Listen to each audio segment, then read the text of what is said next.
So, meron tayo ditong tapioca pearl. Yan. So, ang tapioca pearl natin, guys, ito po ay 3 cups. Ayan. Cucumber.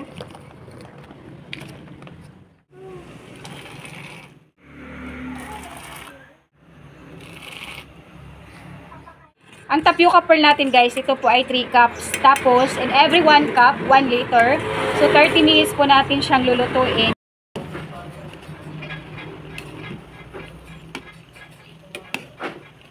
Every 5 minutes, kakaluin natin. Yan, para hindi magkakapit-kapit yung ating tapioca pearl. And then, sa pagkatapos na natin, guys, i-rinse natin siya sa running water.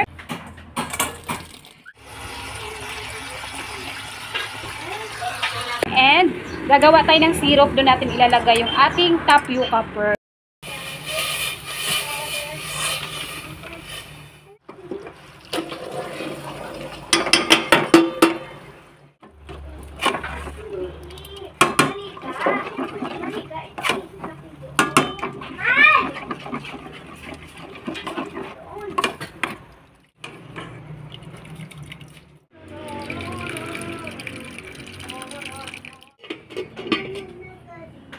Yan. Actually, mabango yung tapioca pearl. At talagang lutong-luto talaga yan yung ating tapioca pearl. So, ito naman dito ko nilalagay yung ating yellow. Yan. So, ang ginagamit ko kasi na yellow, guys, yung ice candy. Yan. So, kumbaga, ano ko lang siya kung gaano siya kahaba. I think, hanggat dito yung ating ice candy para naman, pag pinupor natin yung ating milk tea na minimix na natin, so, hindi siya umaawas. So, 4 pieces yung aking ilalagay dyan na yellow. So, papakita ko sa inyo, guys, kung paano ko gumawa. Yan. So, yung milk tea natin kasi, madali lang siyang i-prepare. So, kailangan lang natin ng ito, cup, tapos straw, and tubig. Yan. Meron tayo ditong tubig, guys. Nakahanda na. Ito yung ating paano ng floater, pang topics ng ating mga floater.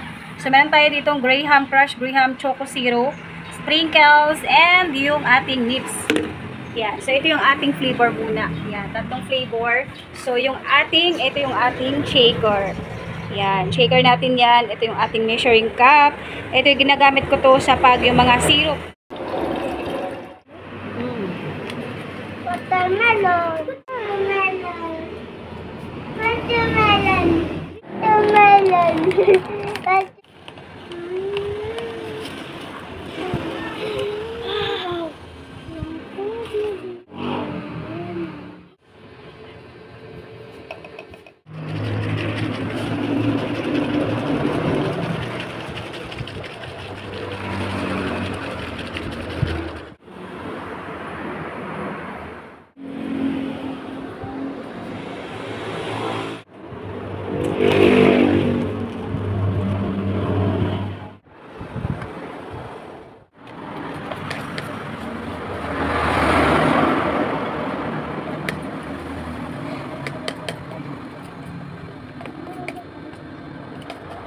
No?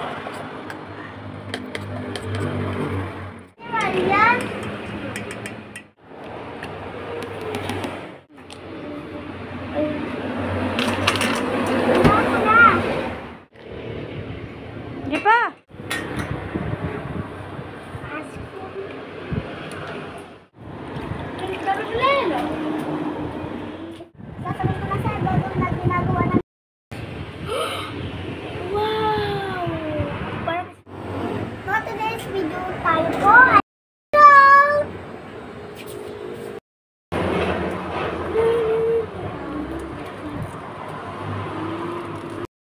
Go. Yes.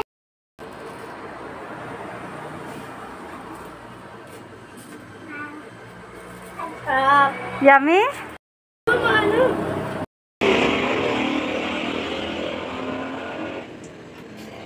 Sarap? 10/10.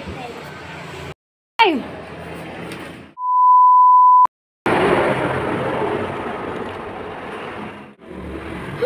Gosh, parang coffee. Yun yung doon nakalagay. Oh my gosh.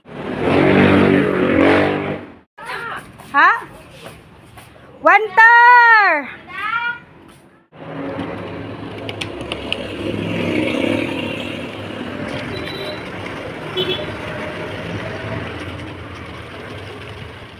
So, dati kasi guys, nag-ice candy tayo. So, ito yung ating natitira. So, ito yung ginagawa ko. Yan. Ito guys, sa isang cup, 4 pieces. Yan, 4 pieces ang ating, ano yan, may mga, yung sa dark chocolate.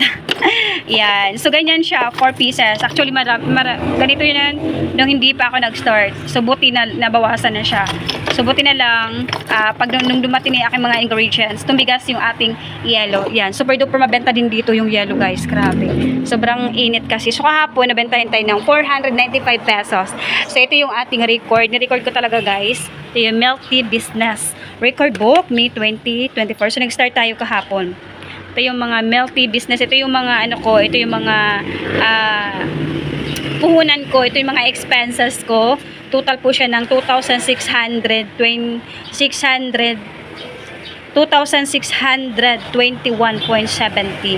Yan. So, kasama po yung mga Enjoy Milk Tea Powder dyan. And so, meron tayo dito, guys.